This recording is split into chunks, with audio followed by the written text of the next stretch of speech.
আসসালামু আলাইকুম। গল্পের নাম দুইজনাতেই। লেখনীতে অলকানন্দা ঐন্দ্রী। পর্ব ১৫। বন্ধুর আকদ অনুষ্ঠান থেকে ফেরার পরই সাক্ষ্য আবারও আগের ফর্মেই ফিরে এল। ভার্সিটিতে যেটুকু সময় কাটে দিতির মনে হয় সাক্ষ্য দিতিকে কখনো দেখেইনি, এমনই একটা ভাব নেই যেন। অথচ এই সাক্ষ্যই একা পেলে এমন একটা ভান করে যেন কতকালের প্রেম তার। দিতির এহেন রং পাল্টানো ভালো লাগে না। ২ দিনের অভ্যাসে সে এতটাই অভ্যস্ত হলে যে বাসায় ফিরেই ছটফট করল। বারবার ফোনে তাকাল এই একটা সপ্তাহ। যদি সাক্ষ্য কল করে মেসেজ দেয়, সিঙ্গেল মেসেজ হলেও তো হতো। কিন্তু সাক্ষ্য কোনোরকমই যোগাযোগ করল না। পুরোপুরিভাবে নিজের দিন দুনিয়ায় মেতে দিতিকে যেন সরিয়েই দিল অন্য দুনিয়ায়। দিতি মেয়েটা একটু ভিন্ন। এই সাক্ষ্যর প্রতি দুর্বলতা সে তা প্রকাশ করতে পারে না। সাক্ষ্যর সামনে সাক্ষ্যর মতে করেই দেখানোর চেষ্টা করে যে তারও কোনো ইন্টারেস্ট নেই সাক্ষ্যর প্রতি। অথচ পারলে তো তা কঠিন দুর্বলতা বলে কথা। তাই ছটফট করতে করতে দিতি খেয়াকেই মেসেজ করল। দোস্ত, কাউকে মিস করেও কথা বলতে না পারাকে কি বলে? উত্তর এল, ইগো বলে। ইগো? ইগো তো দিতির আছেই। স্বাক্ষরও কি কম? কম অ্যাটিটিউড দেখায় নাকি? দিতি তবু নিজের ইগোকে একটু স্যাক্রিফাইস করে তার আম্মুর নতুন কেনা সিমটা থেকেই বার কয়েক কল কেল সাক্ষ্যকে। জ্বালানোর উদ্দেশ্য নিয়েই কল করেছিল।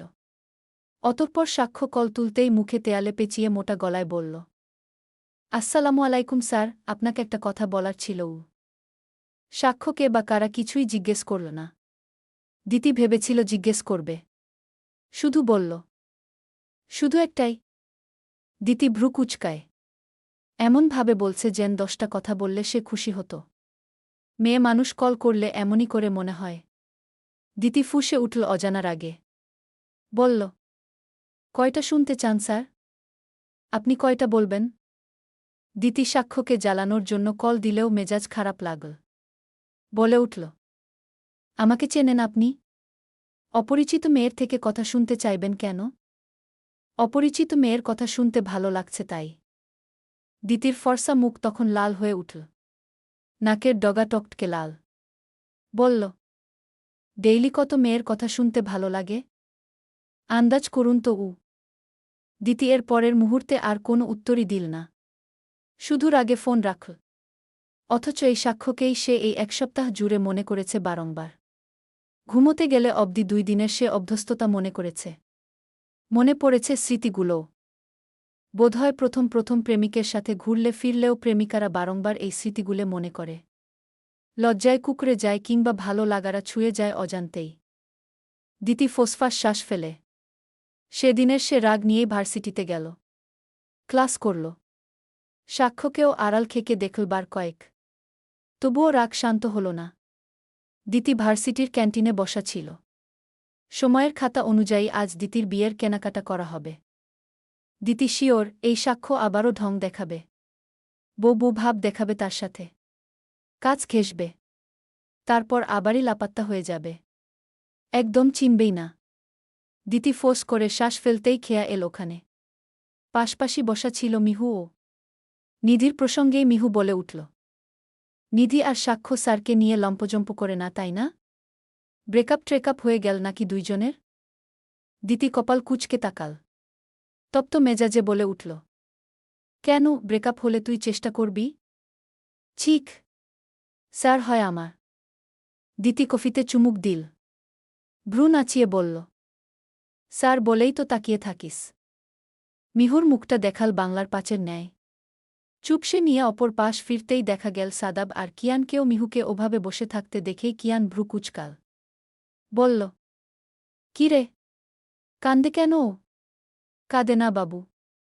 চকলেট দিব। মিহু কটমট করে চাইল। সাদাব ততক্ষণে চেয়ার টেনে বসল অপর পাশটায়। কুচকানো ভ্রু শিথিল করেই একবার চাইল খেয়ার দিকেও মেয়েটার চুলের একাংশ ডেকে আছে কপাল। চোখে জোড়ায় দিয়েছে সূক্ষ্ম কাজলের রেখা। দেখতে মায়াবী বোধ হয় এই মেয়েটাকে। তাকালে তাকাতে ইচ্ছে হয় যেন। অথচ সাদাব নিজের সে ইচ্ছেটাকে বর্জন করেই ফিরে চাইল অন্য পাশে। খেয়ার চাহনি তখন মিহুদের দিকেই ছিল। তারপর হঠাৎ সাদাবের দিকে চেয়ে কি মনে করে প্রশ্ন ছুড়ল, সাদাব, ট্যুরে যাচ্ছিস? কয়েকটা দিন পরই এক সপ্তাহের ট্যুর। ডিপার্টমেন্ট থেকেই কিয়ান, মিহু আর খেয়া যাবে। দিতি কোনো এক অজানা কারণে আগেই যাবে না বলেছে বন্ধুমহলকে। বাকি রইল সাদাব। তাই জিজ্ঞেস করা। অথচ ও যতটা শান্ত শীতল ভঙ্গিতে জিজ্ঞেস করল তাতে সাদাব ততটাই বিরক্তি নিয়ে চাইল। কপালে ভাঁজ ফুটিয়ে বলে উঠল, তোমাকে যে উত্তর দ্বীপ সে আশা করলে কি করে খেয়া? আমার বিষয়ে নাক গলাতে নিষেধ করেছি না? তবুও এত আগ্রহ দেখাও কেন? খেয়া চুপ হয়ে গেল। খারাপ লাগায় চুপসে এল মুখ। উপস্থিত বাকি তিনজনও সাদাবের কথাতে ভ্রু কুচকাল। সবসময়ের মতো আজও সাদাবের ব্যবহারটা হজম হল না। কিয়ানি প্রথমে বলল, ফ্রেন্ড হিসেবেই তো জিজ্ঞেস করেছে। এমন করার কি আছে ওর সাথে? তোর কষ্ট হচ্ছে কি? এবারে দিতিই বলল, কষ্ট হবে না কেন সাদাব? সবসময় ওর সাথে এই ব্যবহারটা ও ডিজার্ভ করে না, তুই তবুও ওর সাথে এভাবে কথা বলবি কেন? সাদাব হুট করেই উঠে গেল। পা বাড়াতে বাড়াতর গিয়ে বসল অন্যদিকে অন্য একটা মেয়ের পাশে। মেয়েটা তাদের জুনিয়র। দেখতে মিষ্টি, সুন্দর। খেয়া যখন মেয়েটাকে দেখছিল ঠিক ওই সময় কিয়াস বলে উঠল, ও উঠবি? আমি বুঝি না ও সংসার করবে কেমনে। না জানো বউয়ের সাথে কত রাগ দেখাবে। আচমকা কথাটা শুনেই খেয়া নির্বাক হয়ে চাইল। উঠবি? সাদাবের? সাদাব তাহলে বিয়েও করছে? অথচ তাকে বলল না যে? অবশ্য বলবে কেন? তাকে কব বন্ধু ভাবে নাকি সাদাব? খেয়া কেমন দীর্ঘশ্বাস ফেল। মনে মনে আওড়াল, তবুও ভালো। যা সম্ভব নয় তাতে আশা নিয়ে পড়ে থেকে লাভ ও কি হতো? দিতি ভার্সিটি থেকেই বাসায় ফিরছিল। মাঝপথে দাঁড়াল রিকশার জন্য। কারণ আম্মু বলেছে তাড়াতাড়ি ফিরতে হবে। আজ সব কেনাকাটা করবে বলে কথা। দিতি তবুও অলসভাবেই দাঁড়িয়ে রইল। রিকশার জন্য দাঁড়াতে দাঁড়াতেই যখন বিরক্ত হল ঠিক তখনই তার সামনে এসে থামল একটা গাড়ি। কাচ নামিয়ে বলে উঠল, মিসেস এহসান, উঠে বসুন। দিতি ভ্রু কুচকায়। সাথে কপালো। যে সাক্ষ্য তাকে এতদিন উপেক্ষা করল সে আবার হাজির। দিতি মুখ কুচকায়। বলে, জি স্যার। কিছু বলছেন? উঠে বসুন। কেথায়? সাক্ষ্য হুট করেই হাসল।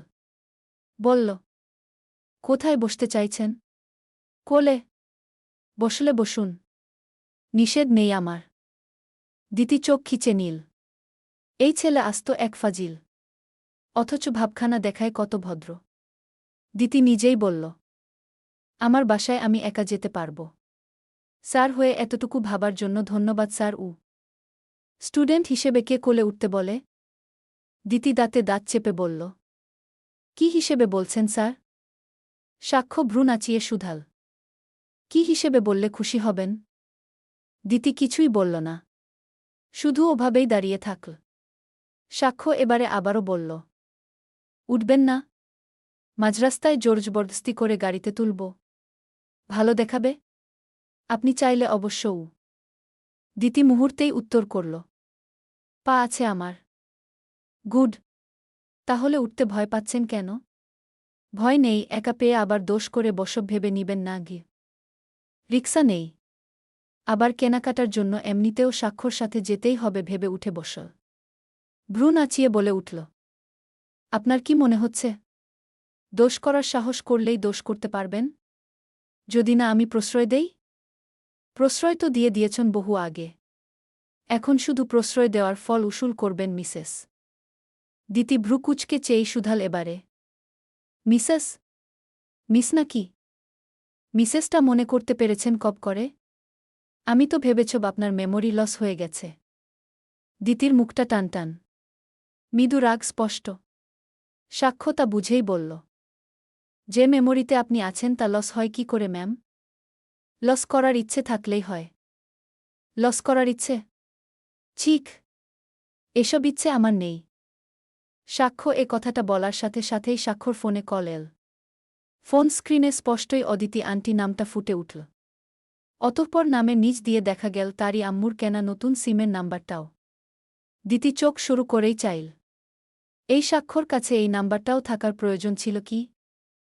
আম্মু নিশ্চয় সিম কিনেই সর্বপ্রথম নিজের মেজামাইকেই নাম্বারটা দিয়েছিল। গল্প ভালো লেগে থাকলে অবশ্যই একটা কমেন্ট করে যাবেন আর সাবস্ক্রাইব করে রাখবেন যাতে পরের পর্ব পোস্ট করার সাথে সাথে আপনি পেয়ে যান।